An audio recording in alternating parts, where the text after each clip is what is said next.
We highlighted last week that the feminist, liberal author Naomi Wolf suspended from Twitter.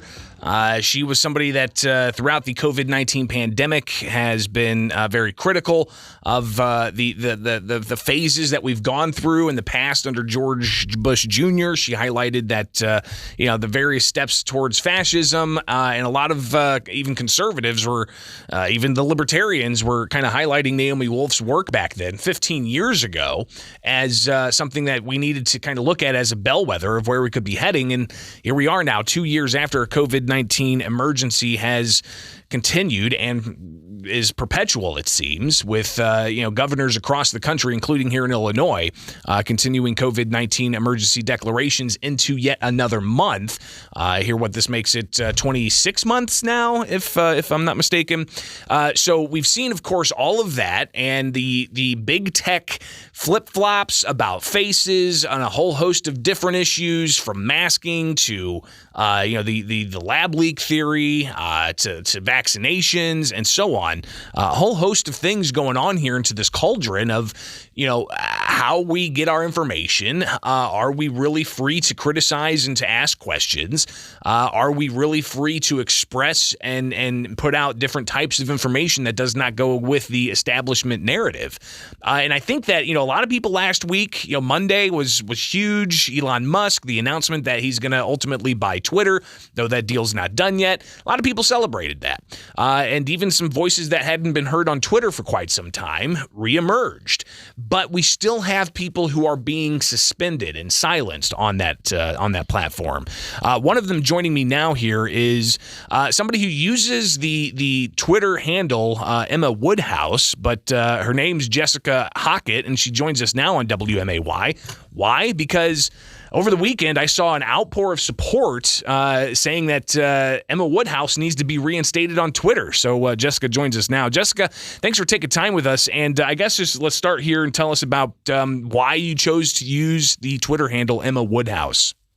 Oh, great question. You know what? I'm a huge Jane Austen fan, and back in May 2020, I had deleted my a Twitter account under my real name that I used for a different purpose. And I was like, okay, I'm done with Twitter now that this COVID thing is happening. My kids were home, all of that. But then when things kind of started to not add up with what was going on with COVID, I'm like, I got to get back on Twitter because Twitter always knows what's going on. So I just chose Emma Woodhouse, a Jane Austen character, just so people wouldn't kind of find me, who had kind of followed me in my other account. I just wanted some anonymity. I never expected the account to grow to 32,000 followers or whatever it was at until this weekend. So yeah, that's the story. Yeah, and until this weekend, you had been posting a lot of things, tagging media, myself included, asking substantial questions about data, about statistics, about studies, even delving into the amount of testing that's been done in Chicago public schools, even still to this day. So it kind of give us an overview of the sorts of things that you were posting on Twitter with screenshots of data sets and so on. Sure. Yeah. This weekend, Saturday morning before my permanent suspension, I was tweeting about a study that came from the Chicago Department of Public Health and IDPH about the first person-to-person transmission or first known person-to-person transmission of SARS-CoV-2 in January 2020. And I have some questions about that study. I don't actually think that it is an example of person-to-person transmission. It's a husband and a wife. And I've written to the editors of the journal about it and asked them to look at the study. So I tweeted about that. I tweeted at the governor and about the governor and the power that he doesn't have. I mean, I'm always kind of talking about that. I tweeted some data from the CDC about skilled nursing home facilities in Illinois.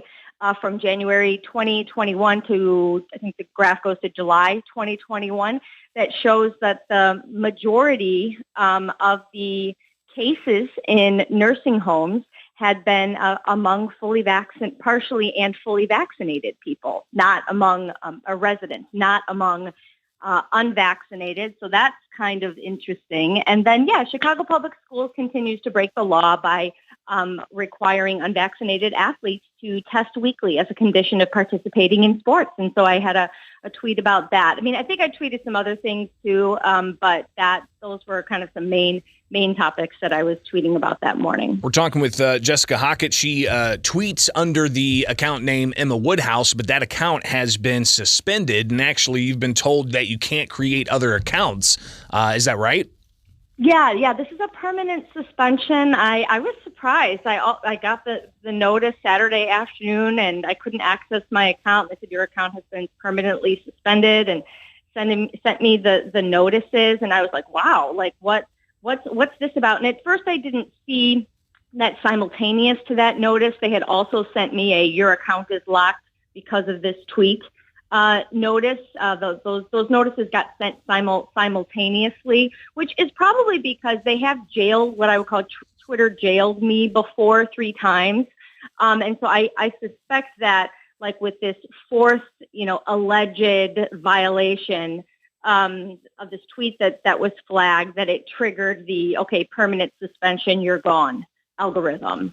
So that I think that's why the messages were sent to me at once. But it's funny because the tweet, which I'll post, I have a Substack, woodhouse.substack.com, and I'll post the tweet there. It's kind of complicated to explain on air, but it's funny because the tweet is from 9 days ago, 10 days ago now. So I don't know why all of a sudden it got flagged as something that was a violation of the COVID-19 misinformation. Let's see, on April 30th. It's sort of bizarre. Usually they flag you the day of. Not. Well, I tell you, I've even seen people on Facebook taking screenshots of Facebook, last week, going back to like 2017 in photos that they posted saying this, causes potential issues, or they're flagging this, and they're just now getting a notification about that. So yeah, that's kind of fascinating. Jessica Hockett tweeting under the account Emma Woodhouse, and we definitely do want to get that Substack out there again so people can see some of the work that you do. But I'm sure people are listening, asking what qualifications you have. You've shared with us you've got kids who were home at the beginning of COVID. What other qualifications do you have to delve into these things? Do you have like a media background, or tell us about that? That's a great question. I mean, I have a PhD in educational psychology from the University of Virginia. For 20 years, I was in education. 5 of them as a teacher, but 15, I was really a consultant working in schools. I would do presentations for teachers within my areas of expertise, build teacher capacity. I did a lot of program evaluation. I did some work for different state departments. So I would just say I was an education consultant, but somebody with a PhD in a social science, I had to have a stats training, in data analysis. But that's the thing. COVID data is not really that hard. It's more like high school math, really, than anything else. But I'm just, I'm a critical thinker, critical reader, and I'm not a virologist, I'm not an epidemiologist, but I've never claimed to be. I'm pretty upfront about who I am and what my background and training is, and people can take or leave my ideas, or just engage with the content, right? That's the beauty of free speech and the free press, is anybody can take part in that. We're talking again with Jessica Hockett. Emma Woodhouse is the Twitter account that was suspended over the weekend, and of course the Substack. We'll get that out here in a moment. But real quick, maybe this is the final question. Distill it down the best you can as to what you see happening here, especially now that you've been on the opposite end of Twitter censorship. We've got this disinformation governance board, the Biden administration. That's just the tip of the iceberg of other things they've been doing through DHS and other agencies. But distill this down for us. Where are we at in the freedom index, right, on being able to talk about these things that are impacting our daily lives and did severely impact our daily lives for the past 2 years? Yeah, I mean, Elon Musk has not come in and saved the day necessarily. I think we're still in kind of a state of flux. It doesn't feel as dark as it did at one point on Twitter with the censorship, but it really feels like it's the last days or something of Enron, with employees shredding papers or something, right? Where it just feels, or with me, it just feels like this desperate attempt to silence people before the new sheriff or the new boss takes over. So I'm fascinated by it, but we'll see what happens. We'll see what happens. See what happens. Hopefully this is a Jessica, turn for the better. Yeah, Jessica, tell us the Substack again where people can get more of your information, because that apparently is a place that is not going to be censored. A lot of even long-time established journalists are getting away from social media because of the censorship, and they're going to places like Substack. So give us that website again. Yeah, as free speech is like water, right? It finds a way out. So I'm at woodhouse.substack.com, and I'll probably post today and show people what the tweet was that was flagged and give more information about that. So great. Woodhouse.substack.com. Correct. Awesome. Jessica, thank you so much for taking time with us, and let's talk again soon, all right? I appreciate it. Absolutely. Okay, take care. Thank you. This is WMAY at 7:22 now. Let's take a look at Springfield's dependable 5